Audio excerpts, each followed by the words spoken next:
Ladies and gentlemen, good day and welcome to the Sandhar Technologies Limited Q1 FY26 earnings conference call hosted by Emkay Global Financial Services Limited.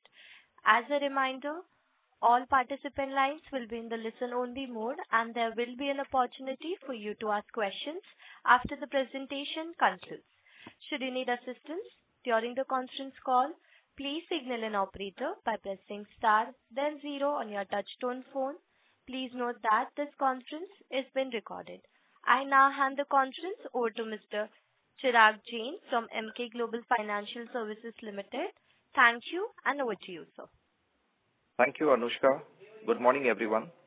On behalf of Emkay Global Financial Services, I would like to welcome you all to the 1Q FY26 earnings conference call of Sandhar Technologies Limited. Today we have with us from the management team, Mr. Jayant Davar, Chairman, Managing Director and CEO, Mr. Neil J. Davar, Director, Mr. Gurvinder Jit Singh, Whole-Time Director and Head of Corporate Strategy, and Mr. Yashpal Jain, Chief Financial Officer and Company Secretary. We'll begin the call with opening comments from the management team, followed by the Q&A session. Over to you, Mr. Davar. Good morning, everyone. Thank you, Anushka, and thank you, Chirag, for putting this together. Let me begin by, first of all, saying hello once again to this Trump-affected world. but I think where India is concerned, I do believe that we will probably gain in the end than lose. In today's call, I'm sure that all of you have received the presentation, the investor presentation. You have a copy of it. But let me focus on just 3 or 4 things to begin with. Can everybody hear? I hear some kind of a hiss. Can everybody hear me? Chirag, Anushka? Yeah, it's audible, sir. Yes, sir. Your audio. All right. Okay. Let me begin by a few of the comments or a few points to make. First of all, on Sandhar's growth, we are happy to share again that we have achieved a growth of 21% growth over the quarter one of financial 2025. In fact, in the India business, that the growth is 22% at a consolidated level. And we expect to continue the growth momentum over the last year's numbers, depending, of course, on the geopolitical situation, uncertainty with tariffs, not that we get affected by the tariffs, but in the overall sentiment, growth in the auto and OHV sector, and of course, other related events that could come. Our consolidated EBITDA stood at 9.18 in the current quarter versus 9.85 in quarter one of 2025. These are exceptional reasons. There is a reason of the foreign currency translation loss, which is notional, which is 4.5 crores. There is the commodity price impact in this quarter, which will be covered up, of course, in the next one, but that's close to 3 crores. We have a one-time old lag of power change cost in Mexico. That's one time. That's again cost us about 2 crores or so. There were 2 of our customers who, because of their supply issues, not demand, supply issues, lost us a business of about almost 20 crores. And then there is the changeover that is happening in the construction sector from BS4 to BS5. And that also put a stint on the sales for this particular quarter. It is a part of the presentation, but I thought it fit to give my comment on it, and I'll be open for comments there as well. In terms of joint ventures, the company has reviewed its strategy to continue in the JV business format.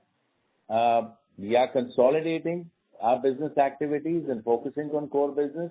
But I'm very happy to announce that besides the 2, one is Jinyang Sandhar Mechatronics and Concall Sandhar Technologies, where we sold off our stakes in these companies. The balance JVs that we have are all profitable. Currently, the company has an investment of 62.72 crores in the 5 JVs. and I'm happy to announce all of them are positive, both EBITDA and PAT. In terms of our overseas subsidiaries, you're aware that the European and other global markets have faced severe degrowth, marked by unstable geopolitical conditions and now being exacerbated by the U.S. tariff uncertainty. There's been a slowdown in Europe. There is decrease in consumption there, and most of the countries there are facing degrowth. Costs there are increasing. These have also affected us, our overseas operations, and we've registered a loss of 1.06 million euros. This is including the foreign exchange translation loss of 0.46 million. So half of it is on account of foreign exchange translation loss in quarter one, compared to a profit of 0.04 million in quarter one of 2025.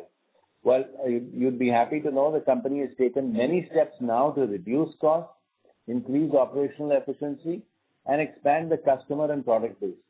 We are very, very hopeful that 25-26 would be crucial to turn around our overseas operations and bring them into profitability.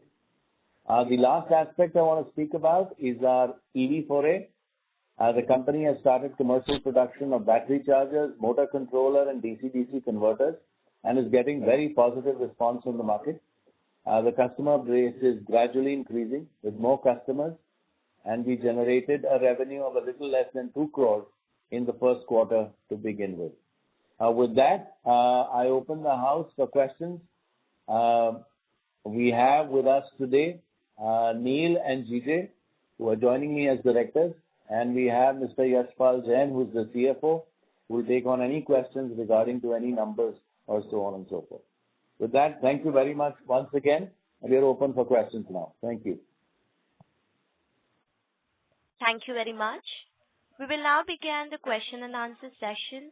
Anyone who wishes to ask a question may press star and 1 on their touchtone telephone. If you wish to remove yourself from the question queue, you may press star and 2. Participants are requested to use handsets while asking a question. Ladies and gentlemen, we will wait for a moment while the question queue assembles. We take the first question from the line of Aditya Kondwar from Complete Circle. Please proceed. Hi, good morning. Thank you for that. So first question was on the 500 crore QIP. Any color on how the proceeds will be used? And second, my question on debt. I know, of course, last Concall also Mr. Yashpal said the debt may peak a bit, but then still just wanted an update on the same. Thank you. Yeah, Yashpalji? Yes, sir. So, morning, Aditya. Replying to your first question regarding the QIP. So, we have put up a proposal to raise up to rupees 500 crores. And largely, we are focusing on some more acquisitions which may come up during the year. As you know, the validity of this approval from the shareholders is for a year. So, we thought to put it before the board to subsequently take it over to the shareholders. And the large part will be used, or I would say the major portion will be used for the further future acquisitions, as well as some acquisitions, as you remember, in the month of March we have done. And we are expanding those lines also to increase the capacities. So this is regarding the QIP. Coming to the debt portion, we had a gross debt of 862 crores as of June and a net debt of 825 crores. And I think as I spoken in the earlier calls also last year, I mean while doing an update on the Q4 FY 24-25, the debt pressure might continue during this year because of the past acquisitions that we have done in the month of March and some of the new projects that are coming up. But yes, we tend to keep the debt levels of debt within the present limits. Actually, we don't want that it crosses 900 crores at any point of time. So we'll try to rationalize it between 850 to 900 crores at the maximum side. Thank you, sir. All the best. Thank you. Thank you. Before we proceed with the next question, a reminder to the participants, in order to ask a question, you may press star and 1 on your touchtone telephone. We take the next question from the line of Saurabh Jain from Sunidhi. Please proceed. Hello. Yeah, thanks for the opportunity, sir. I have few questions. To begin with, what was the revenue and EBITDA contribution from the acquired business of Sundaram during the quarter? So the revenue was some above 100 crores. You can say it's around 103 crores for the quarter one. And as far as EBITDA is concerned, it was a EBITDA business, but at the PBT level, we have sustained losses. As I mentioned in the earlier calls, the cost has been higher. The EBITDA has been at a level of 4 crore rupees. It was around 4%. Because the operational costs, we started operations from 1st April 2025, and as I mentioned in earlier calls also, this year would be a little bit tough year because we are operating from a shared premises from the seller's premises itself, which is a common complex for other companies also. So might be this year it would be at a break-even level by we close the year end. But yes, from next year onwards, it will be back to the normal margins that we expect from a die casting business. So break even at EBITDA level or? No, EBITDA level we'll try to sustain around 6.5% by the year end. EBT level can be a flat. EBT can be a flat level. Yeah. Okay. Because this was the first quarter. April we started the operation, so the quarter was a little bit challenging also in terms of organizing the activities, organizing the operations, so the costs were higher. Okay. And sir, my second question is, what was the contribution from smart locks in this quarter, which we were expecting the revenue recognition to begin in this quarter? So how do you see that moving in the coming quarters? So like for the smart lock, it's just the beginning as we saw some pilot projects, pilot lots have been submitted to the customers. So you need to wait for year end, at least this year end, when the volume shoots up, because it's directly dependent on the sales of the OEs. From our side, we are ready to supply any quantity that they require. But as of now, for this first quarter, the volumes are quite, I would say, a test sample types. A very minuscule type of volumes are there for smart locks. And I think by the year end, the penetration should see, depending on how the country performs, how the consumer demand picks up and the preference of the consumers with respect to the models which are carrying the smart locks. Sir, coming to cabins, just to add to that, let me put it into perspective. We are looking at the first year expected volumes of smart locks are about between 60 to 70,000 numbers. That's helpful, sir. Yeah, 60 to 70,000 numbers for customer one, and about half of that for customer two. Okay. And that's for this fiscal FY26. That's right. That's right. And basically the offtake, while like Mr. Yashpalji said, the pilot lots have all been validated and are fitted onto vehicles. The ascents will start from quarter two, but the overall impact of this would largely come in the second part of the year, and of course it will go on to a regular platform from year two, which is the next financial year. Great. Sir, coming to cabins and fabrications, which recorded a moderate degrowth. So was that due to the new norms with respect to air-conditioned cabins? Do you see this segment see a rebound? No, this has nothing to do with air-conditioned cabins. This has to do with the engine norms of BS4 to BS5. Okay. Okay. So BS4 to BS5, engine change, price difference. So the customers had built and supplied in the market with the BS4 vehicles. BS5 changeover is happening now. So when that happens, the entire ecosystem kind of changes. And therefore, we expect that I would expect from the next month onwards, probably, sales would get back into normal levels.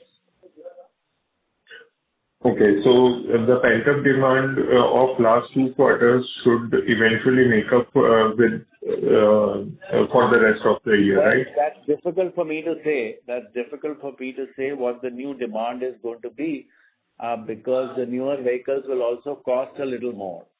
So the market needs time to get used to new prices. Therefore, the construction equipment manufacturers had pushed larger numbers to get rid of their Euro 4 or BS4 vehicles. the new demand is being built. But in the meantime, there is a lag that happened in quarter one and will probably continue till next month onwards. So you will get let me say a regular demand from the half of the second quarter. Great. Sir, my last question is on if you see the category-wise split, so four-wheelers, OHVs and CVs all have seen a lower contribution, both on QOQ and YOY basis. So of course, that may be due to good growth in two-wheelers, but at the same time, if we see these revenues from four-wheeler, OHVs and CVs in absolute terms also, there has been hardly any growth. So how do you see this split shaping up for the full year and FY27, if you can comment? I had started today's call with telling you that two of our customers had suffered their production on account of supply issues. For example, I can even name to some extent, let's say the business of Hero. They had supply issues, so they literally manufactured a little over half of what they normally do in the months of April and May. They, of course, are ramping up now and they don't want to change the business plan for the year. So I'm sure they will recover.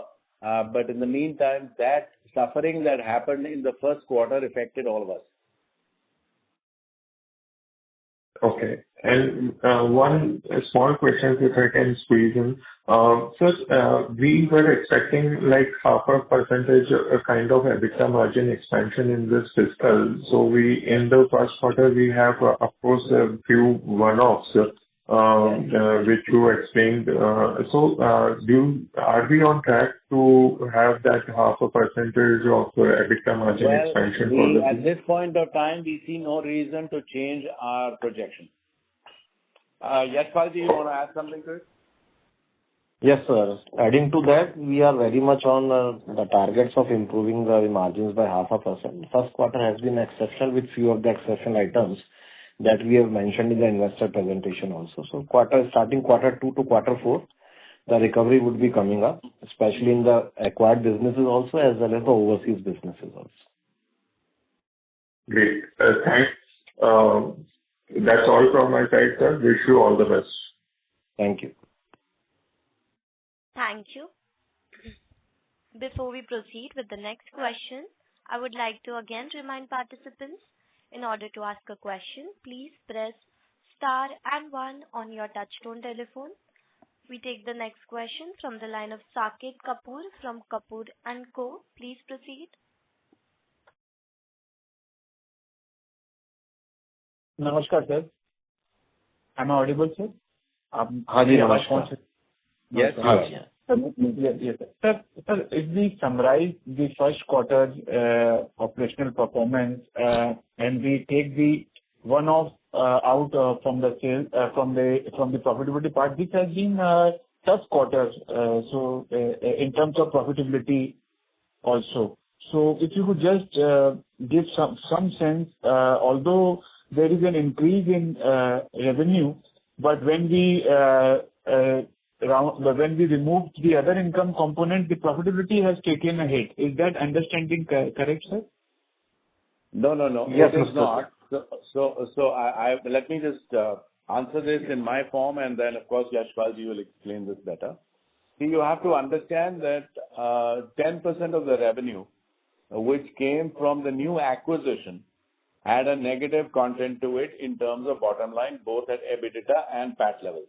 Right? We suffered losses, and the EBITDA margin, like he said, was only 4 crores, which is about 3%, compared to the other numbers, which pulled the entire thing down. If you have the analysis of reasons and normalized margins, I think that's a part of the investment presentation that we have given. If we look from that perspective, then our EBT margin, if you were to take those one-offs, comes to a level of 5.64% at EBT level. So it is higher. Normalized EBIT on our understanding here was in the level of 78 crores compared to what we have. So there is a huge difference in this entire ballgame. Yes, Raj, you can explain more on this. Yeah, sure, sir. So basically, if we compare the operations wise, after eliminating these one time, or I would say the exceptional items, there is not a fall in the profits because we review on a unit to unit basis. Exceptionally, there are only 4 or 5 units which are in the maturity level, especially the newly acquired business Sundram Clayton, and 3 other units which we have commissioned in the last year, and they are yet to achieve the volume. So taking these together plus the overseas operations, these have contributed negatively. Rest, all the other businesses are performing well. And in cabins and fabrication, yes, 50% of the margins we got a hit this year compared to the corresponding quarter one because of the lower volumes. As in the, I would say previous, question answer, as sir has told, that the migration from BS4 to BS5 has taken a toll. The volumes are lower from the customer side. Rest, all other operations, all other units are working perfectly well and as per our projected plan. Sir, in the P&L, on a consolidated basis, we find this other expenses line item to be not in proportionate to what it has been earlier. So what does this other expense line item of 176 crore one-off include, sir, for this quarter, sir? So like these also includes the foreign translation losses also, one thing. Secondly, as we told... Hello? Yeah, please. Hello? Yes, sir. Yeah. Please continue. And secondly, as we told, like we acquired Sundram Clayton's business, the first quarter has been challenged, so there has been some initial costs also, which we have charged to the P&L account. And 3 of our plants, which were commissioned last year, their expenses of testing, development, all those stuff are coming up, which cannot be classified because these other expenses are very residual category. It's comprised of nearly more than 50 to 60 GL accounts. So that's the reason these are the initial costs. The initial, you can say, development costs, initial setup costs, which have been charged off, and also it includes the foreign exchange fluctuation also within it. That is the reason, the translation fluctuation. Sir, as you answered to earlier participant, that the translation loss is only to the tune of 2.5 crore. Or was this the number which you mentioned earlier? Translation is 4.5 crores. If you see our analysis in the normalized also, the translation is 4.5 crores for the overseas business. And you need to understand how it happens. Like in Romania, we operate in RON. Mexico, we operate in USD. And Barcelona, we operate in Euro. So Barcelona is a holding company for overseas operations. So first consolidation is done versus RON versus Euro and USD versus Euro. Then post that the reporting currency of the parent company is INR. Then the entire Euro is again reconverted to INR. So if you see the currency fluctuation between March and June, Euro is appreciated by 9%, 9.5% compared to INR, and the same is the case with USD versus Euro. So 4.5 crores we have taken in terms of Indian rupees, which has been accounted for. But when you take the translation from Romania to Barcelona and USD to Euro for the Mexican operation, that is a separate one. And when we consolidate, the entire expenses comes to a final end. So that's how. But there has not been any abnormal cost in the other expenses. Being a residual category, that's the reason it's going up. Okay. So just to conclude on this point, so what should we expect on if we remove the one-off item for this quarter, that should be the run rate, I think so. If we compare it on a Q-on-Q basis, it is around 28-29 crore. So barring this currency fluctuation, which we do not know how the currency will behave, the balance 20-24 crore is what I assume is the one-off item, and that should be in a non-recurring manner. That should hold ground for the car. So, Mr. Kapoor, I would request if you just go through this analysis of reasons. So, if we go through it, you will see total exception one time is 16 crores, right?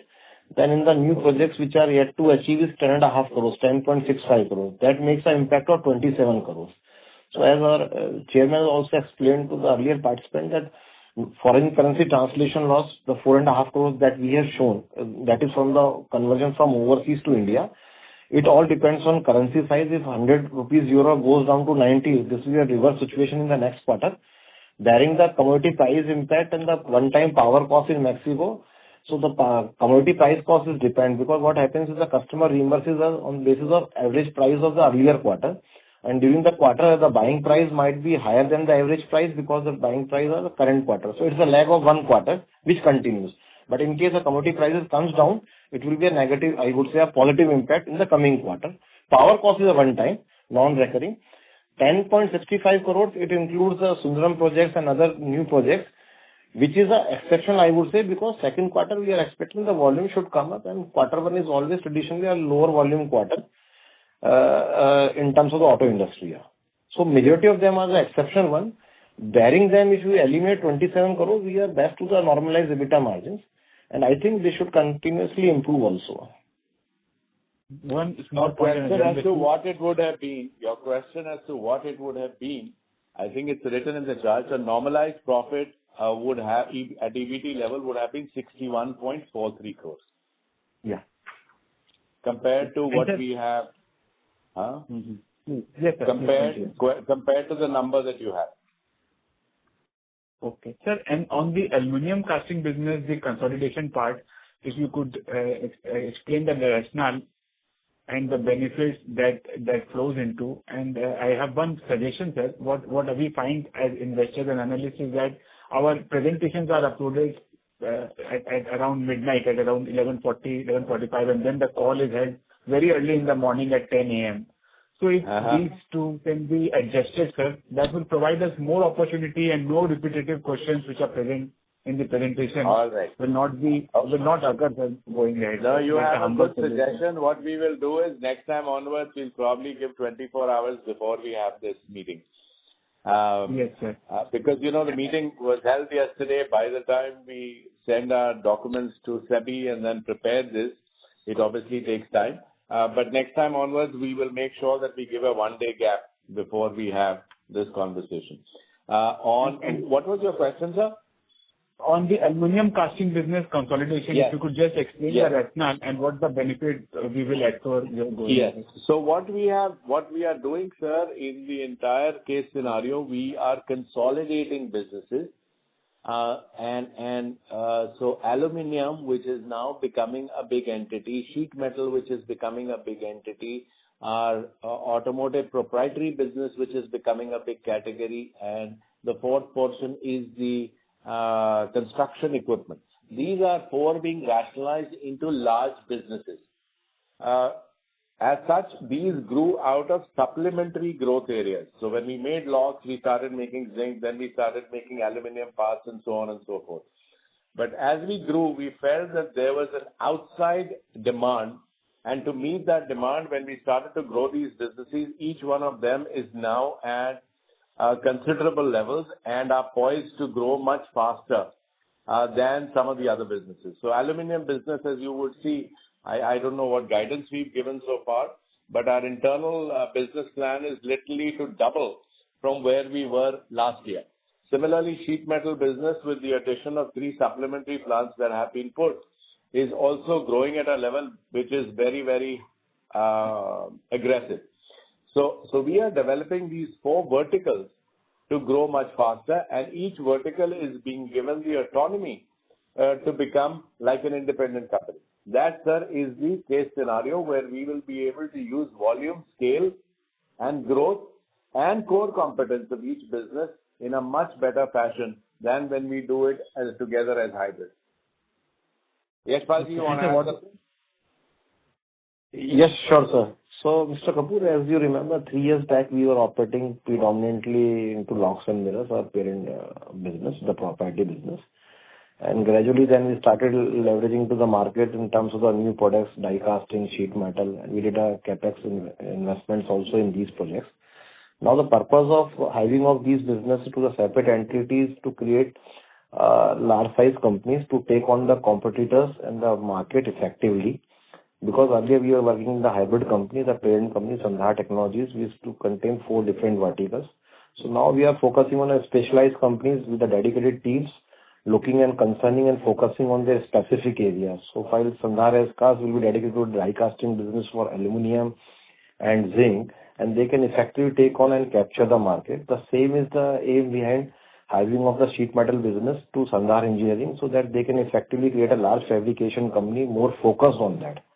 And while the parent company will continue to develop and market the technologically driven products. So this is how the strategy is. And we want to create value for our all shareholders in terms of creating these 3 to 4 entities who are very sizable in size, and they can take on the market share very effectively and can create I would say, a long-standing effect in the market in terms of the products that we are operating on. Okay. Sir, if I may just squeeze in one more on the CapEx and the new capacity addition for the year in the different vertical. What is the CapEx that we have outlined for the current year? How much have we spent for the first quarter? And the new capacity that will get commercialized during the year and its contribution to the total top line.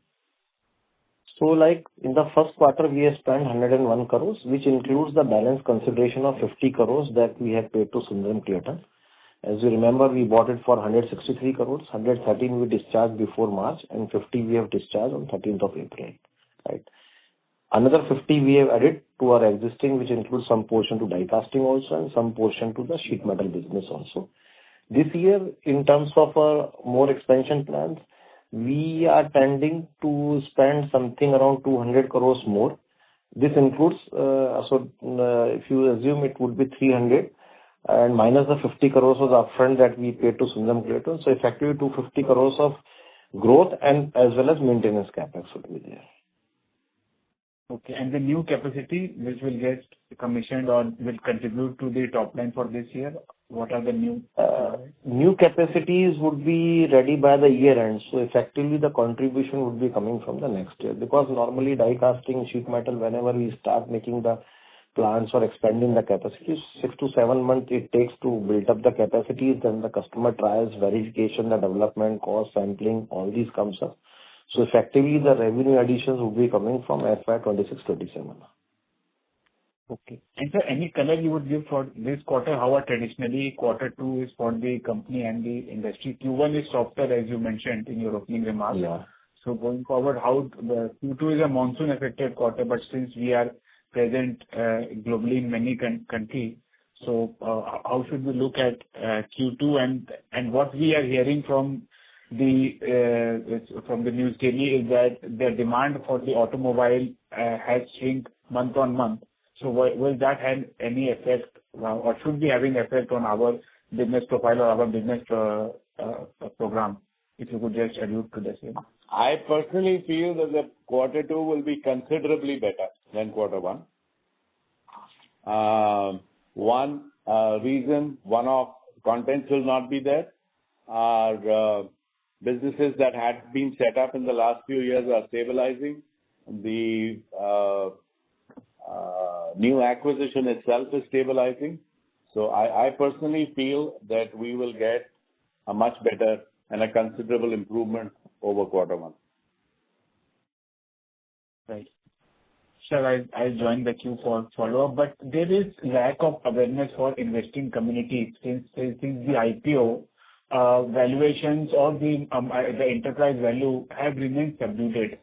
So I think with the variety of businesses and lines which we operate, more understanding for the investing community, I think so is the need of the hour, sir. Otherwise, the valuations are not aligned to what the other listed companies in the market are.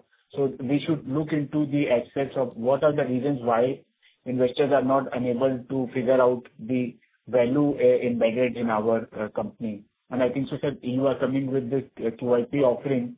So a lot of work should be done before going for raising capital, because that is a very conscious effect, and that is perpetual capital coming in the company. So diluting the equity and then serving the equity is going to be a perpetual job. So my thought process was there. No, absolutely. I take your suggestion, and I think we need to play our game or make sure that the effect and the constituents of what we want to do in the future is much more elaborated. It is in an elaborated form for the investor community. If you look at verticalization that I spoke about earlier, that in itself is a way forward in explaining how we want to branch out, and each one of these branches has its own value, which is today embedded and has not been monetized in the way it should be. But we will sit with your community, sir. We will understand your points better. We will try and make presentations in a format where people can understand us today and understand our vision for the future. Thank you for Yes, all the you want to elaborate respond? answers. Please. Yes, Yeah, Rajiv, sure, you sir. want Yeah. So basically, Mr. Kapoor, as I just told and adding to what our sir has said, like we were operating in a hybrid model with the different product line, different margin profiles. So that's the reason we are going to the segmentization now. And I think we are meeting all the leading investors also, and we welcome you also to join us. And nearly in a year, around 6 to 7 conferences we are attending and hosting also through our channel partners, the research partners. And coming period of time, by this year, we plan to do the entire restructuring so that we have a very clear picture and the plans of each of these companies, how they want to take on the market in coming period of next 5 years. So I think that will be very helpful for the investors to take a wise decision. And soon you will be hearing that, I mean, all these companies into die casting, sheet metal or a parent product, they will be running into good successes, and we are very positive on the same. Right. And we should look for IR also, sir, going ahead. Appointing an Absolutely. investor relation firm. Investor relation firm is also the need of the hour because only for the team to handle these assets in such a big market on a day-to-day basis. I agree, Saket. I agree. Absolutely. In fact, you see, if you look at our business, maybe it's gone under the radar. But let's say die casting, where a few years ago, maybe till about 3 or 4 years ago, we were one of the 100 players, and now we are in the top 5. Similarly in sheet metal. So the jump has been dramatic, and we've taken advantage of the opportunities that have been presented to us. But I think we have not been able to present our vision properly to the investor community. And you're right, we will consider having an investment outside external agency maybe for investment relationship, and that will help us in broadening the overall scope and the reach to who we want to reach. Thank you. Thank you, sir, for all the elaborate answers. Sir, I missed your aluminum die casting business guidance. We will be doubling the revenue in a year's time, or I think so 3% was contribution for the current year. So what should we look forward with this consolidation from the aluminum casting business growing for the next year? Yes, Baji, can we give them some reference on the business plan basis of what numbers it is for this year, including the new acquisition? Actually, we will be ready with this by the end of second quarter. We are waiting with more customer registration. So in the second quarter, in the call, we will be able to throw more light on the same. Okay. Okay, all right. Sir. Okay, sir. Thank you, sir. Thank you. We take the next question from the line of Preet from Incred Asset Management. Please proceed. Thank you, sir. Thank you for the opportunity. My first question will be in the line of the revenue guidance, which you gave in the quarter 4 of around 14 to 15% of Sundram Platon. Is it, and I can see that in quarter 1 there was 7-8% of growth ex of Sundram Platon. So are you still maintaining this target? And if yes, then from which segment you see the growth will be driving?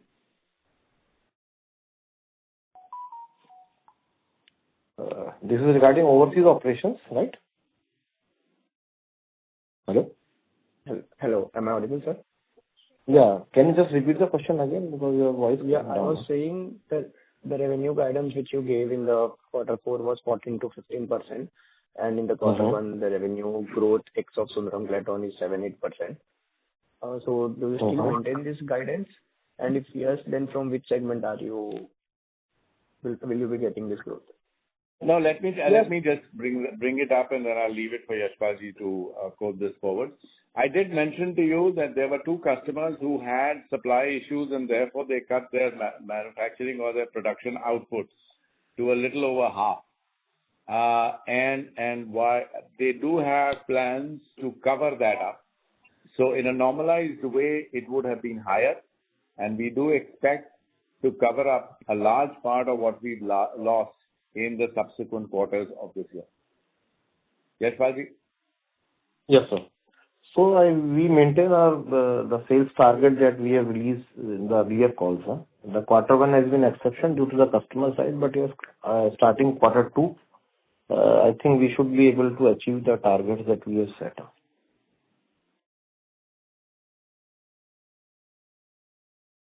Okay. Hello? Thank you, sir. Yeah. Yeah. Thank you. And next question would be in the line of margin. You have guided for 50 basis point margin improvement. So I just wanted to ask, will it be ex Sundaram play-down business, or you are talking about reported basis? Like in FY25, we have done margin of around 10%. So 10.5% would be from ex of Sundaram, or it will be overall business?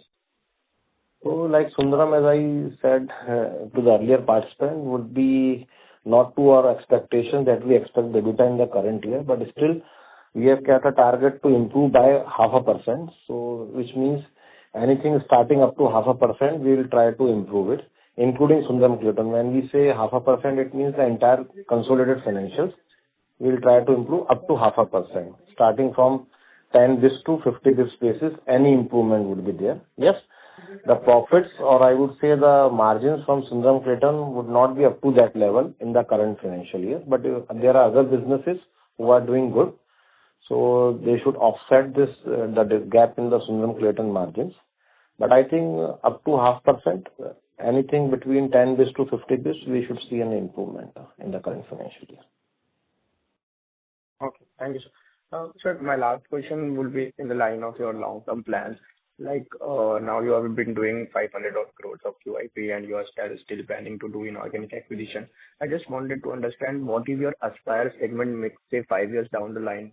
What kind of segment mix are you targeting to achieve? Which segments are your main focus areas? So I'll answer your question differently. Now our focus area would be those segments which could yield us higher margins, profitability and stability in the market, and a good ROC to our esteemed investors. So that is still open. We are evaluating all the segments within the industry, and we will choose the best one to utilize these proceeds as and when we go to the shareholders or the investors to raise this money. Got it. And if you can give the pecking order for the EBITDA margin in our segments, means what are the top EBITDA margin segments? So automotive business, locks and mirrors, is the oldest and the highest margin driven business in terms of EBITDA as well as EBT. Followed by? Followed by die casting. And I think by the year end, sheet metal will also come under the same line, because most of the projects they have achieved the maturity level, and they have shown a very good turnaround this year with a more than 50% improvement in their EBITDA margins compared to the corresponding quarter of the last year. Okay, got it. Thank you, sir. And just one question. If you can mention segment-wise capacity utilization of all the segments. So capacity-wise, if you really ask me, like sheet metal, we are earlier operating around 60 to 65%. Now it has gone up to about 70%, 70 to 70%.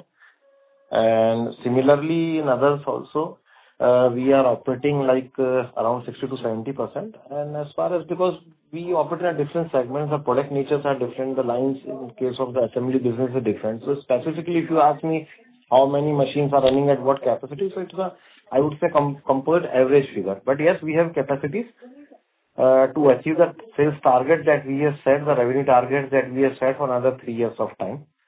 That much of capacities we have built up. And further, we will be going for some inorganic route also, as Chairman Sir has said. So that we will be evaluating. Thank you, sir. I'll join back in the queue. Thank you. Thank you. Thank you. The next question is from the line of Ashish Soni from Family Office. Please proceed. So regarding this acquisition which you are planning with QIP money, so any particular business line you are looking to diversify, and what's your typical parameters in terms of acquisition, in terms of ROC or margin accretive? What's your typical guidelines? So can you throw some light on that? So like this fundraising 500 crores, first is the first step towards going for any inorganic or a big investment. So we have sought the board consent. Now we'll go to shareholders approval. And once we get this approval, at the parallel, we'll be working on couple of opportunities in the organic space. But thing is that if those comes with a good valuations and as well as the good future prospects in terms of return on the investment of the acquisition price that we are paying, then we'll be considering. This QIP approval will be valid for a period of 1 year from the date of shareholders approval in the upcoming ensuing AGM, which is planned on 19th of September. So between this period of time, we'll try to, but we will not be in any rush or hurry to acquire any of the businesses just to invest the money. We'll be prudently evaluating it. And if it suits the valuation price as well as the future prospects in terms of returns and earnings, then only we'll opt to go. Otherwise, we'll see how to move it because it's not compulsion on our part to just raise the money. We'll evaluate it very prudently. That's what I need to say. But what's your typical criteria, right, when you acquire a company now, like in terms of ROC or return on investment, what are your typical parameters? I'm trying to understand that. And if you are saying acquisition will be in the similar business line you are already there, it's something new. I'm trying to understand that piece. So we are operating through auto industry. Auto industry very wide. So within auto industries, even we can switch on the products also, as I said, if the opening is good. In terms of ROC, yes, we are looking at a ROC which is above 18% post-tax. That's our target to acquire the businesses. It might not be possible that within the same year we acquire any business and generate 18% ROC. When I say 18%, from a perspective of 2 to 3 years from the acquisition. And I think this is the best return which an auto component company can give to its shareholders or the investors. Above 18% post-tax, I don't think it's possible for any company to give from the core manufacturing activity. Last question, in terms of Trump tariff, how much of your or your customers or business are getting affected across the world? So if you see a revenue mix, more than 89% is coming from Indian operations, which are not supplying directly to any US. So it is unaffected. As far as the overseas business is concerned, Mexico plant is supplying to US, but tariffs are not on us, but it's on the customer. They are bearing it. So directly we are not affected, but yes, the volumes have been down in entire Europe and US markets. That loss of business, or I would say slowdown in the business is affecting. Rest directly we are not affected because of this. Okay. Thanks and all this. Thank you. Thank you. We take the next question from the line of Radha from BNK Securities. Please proceed. Hello, sir. Thank you for the opportunity. Sir, a lot of changes has happened in the key managerial position in the company over the last 2 quarters. So what are the internal targets that the company is looking to achieve with these changes? Radha, you mean to say the managerial reshuffling of portfolios? Yes, sir. Like you have given a lot of new appointments have been done with senior management position. So with regards to that. Okay. So Radha, thing is that as we have mentioned that now we are expanding and we are bifurcating the businesses into the subsidiary company which are very product specific like die casting, sheet metal, and the parent company into the automotive, I would say the technology driven products. So now the time has come up that we appoint the persons who are directly responsible to take over those businesses in the markets. So that is this exercise of nominating SMPs as well as increasing the number of KMPs and reshuffling their portfolio is a part of that entire exercise. We want to appoint the persons, make them responsible, delegate them the powers and authority to go and tap the market, explore the markets and grow their businesses. And if one has to expand, then these sort of leverages has to be given to the staff. So that's the reason we are creating a structure whereby the separate companies are identifiable. They have a separate set of management. The people are free to take decision up to a certain level as approved by the individual companies boards in terms of financial autonomy, in terms of operational autonomy. And this entire reshuffling is the beginning of the same, I would say. And rather, you would have noticed that it's not as if it's internal reshuffling. Which basically means we are concentrating on the right attributes of the right people to run the right businesses. That's what's been done. Most of it is internal. there is not too much of external incoming into the company. And we do believe that we have a strong team, and the strong team now placed where they are in this new structure would be able to deliver the vision that the company has for the next few years. Yes, sir. Thanks, sir. Sir, secondly, Mr. Neil Dawar is on the call this time. So just wanted to understand a little bit from him with regards to his thoughts and visions regarding the company. Where does he want to see the company in the next 3 to 5 years? Neil, you want to come in?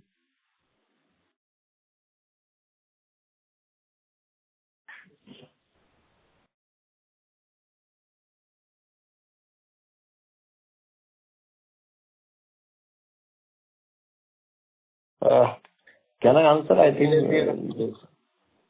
Hello? Neil, is he in the call? I don't know. Maybe he has a bad connection. He was in the car. I think the call is dropped now, sir. So there is some network issue. Okay. Should I answer, sir? You are answering. Yeah. Go ahead and answer, please. So rather the question is that, like you see, we are working on successions also within the managerial team. And Mr. Neil Dawar is a part of the promoter family also. And the purpose, he is aligned with the same vision that we are having as an organization. And he would be driving along with Mr. Jayan Dawar to achieve the vision of the organization. So his vision remains to be the same vision on which we are working as a management team. Rather, to answer your question in simple forms and supplementing what Mr. Yashpal Jain has said, the vision is not my vision or his vision or somebody's vision. It is the entire company's vision. And everybody is working in tandem to make sure that the future, as we explained to you in whatever form we could today, is those targets, both executively and in terms of delivery, are met with. Thank you, sir. So last question is, till date, how much have you invested in the EV products? So you mentioned that the customer feedback from the EV products has been good. So with regards to that, how much are you expecting in terms of revenue for the next 2 to 3 years from these products? So you are referring to the investments rather first. The first part was the investment that we have done in EV? Yes, sir, investments and next 2 to 3 years revenue targets. So investment as of date, including all the operational development costs, it is close to 21 crores that we have invested into the EV business. And largely, if you see, the entire money has gone in developing the products, paying some fees to the technological partners, and marketing expenses. So in the coming period of time, depending on the EV offtake within the country, they have orders, they have customers, but largely it all depends on the volume. But we are positive. But yes, 2 to 3 years, you can't assume that it can just cross 100 crores within a year. Would be a growth this year. This quarter, we have been just close to 2 crores of the revenue. Going with that, you can expect that the coming years would be good for EV. But as of now, it's very difficult to give any ballpark figure also for the EV. But product-wise, we are ready now. All variants of the product are ready, and now we are ready to penetrate them in the market. And we are reaching out to all customers, existing companies as well as the new age companies. Understood. Thanks and all the best to the team. Thank you. Thank you. We take the last question from the line of Preet from Incred Asset Management. Please proceed. Thank you for taking my question back. I would like to ask about the JVs. Like I've seen that in last 3 years you have exited 2 or 3 JVs.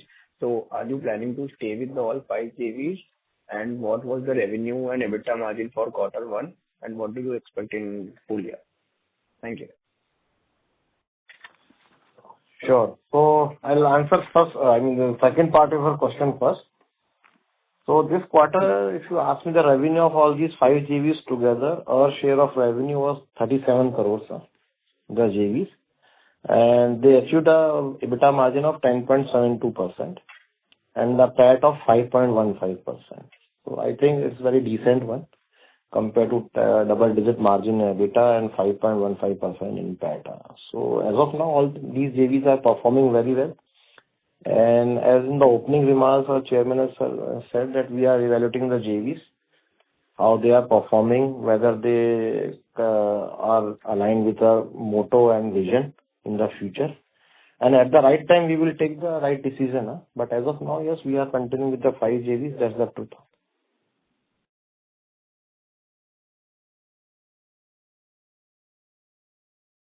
Hello? Yeah. Thank you so much, sir. That was helpful. Thanks. Thank you. As there are no further questions from the participants, I would now like to hand the conference over to the management for closing comments. Over to you, sir. Once again, let me thank Chirag from MK and Anushka for organizing this call. I want to thank all the people and all the participants who were present today and gave us a patient hearing.